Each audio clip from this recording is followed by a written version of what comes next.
सभी भक्तों को जय श्री राम। मैं विपिन शास्त्री, श्री दुर्गा माता मंदिर, आशियाना कॉलोनी, लुधियाना, पंजाब। गुरु विपिन शास्त्री चैनल के माध्यम से आप सभी भक्तों के बीच शिव महापुराण व्रत कथा लेकर उपस्थित हो रहा हूँ। 22वां अध्याय। कथा श्रवण करने से पहले हम अपने गुरु महाराज इष्ट देव का ध्यान करते हैं। कर्पूरे गौरम करुणावतारम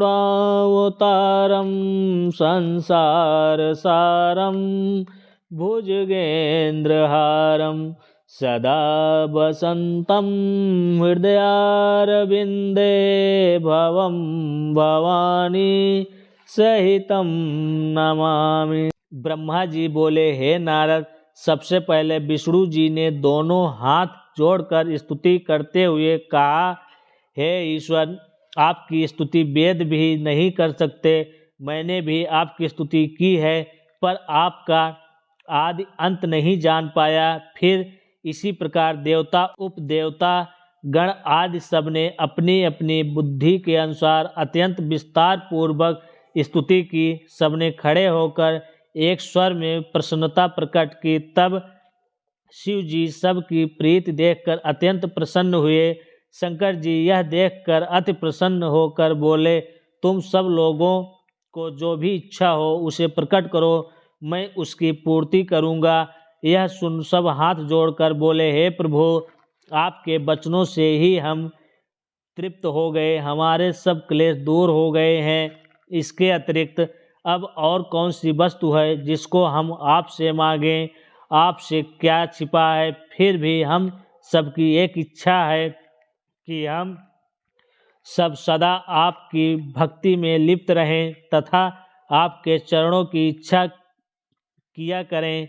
हमको कोई भय नहीं हो और आप हमारे सब अपराध क्षमा करें।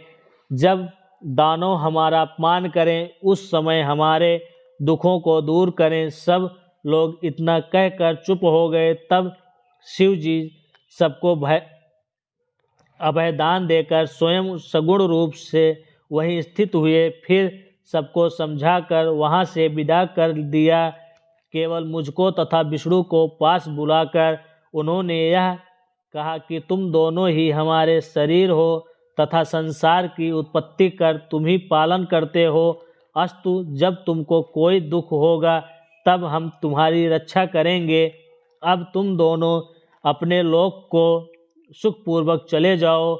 यह सुनकर हम दोनों उनसे भक्ति मांग और विदा होकर चले आए। फिर शिव जी ने निधिपति का हाथ पकड़कर कहा, हे मित्र, तुम्हारी प्रीति जानकर हमने तुम्हारे निकट ही वास किया है। हमारी तुम्हारी मित्रता तीनों लोकों में प्रसिद्ध हो गई। तुम्हारा कैसा सौभाग्य है कि तुम हमको अति प्रिय हुए प्रसन्न रहो। अस्तु, अब तुम भी अपने लोक को जाओ।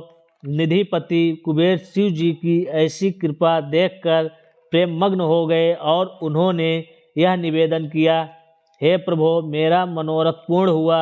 यह कहकर निधिपति बारंबार शिव जी को प्रणाम करके अति प्रसन्न हो अपने घर तक पहुँचे। इसके पश्चात शिव जी उसी कैलाश पर्वत पर आनंद पूर्वक वास करने लगे। वह कभी कभी इस लोक में आकर भ्रमण करते तथा कभी कभी अपने भक्तों के लिए कुछ लीलाएं रचा करते। फिर उमा ने अवतार लिया और वह दक्ष के घर में उत्पन्न हुई।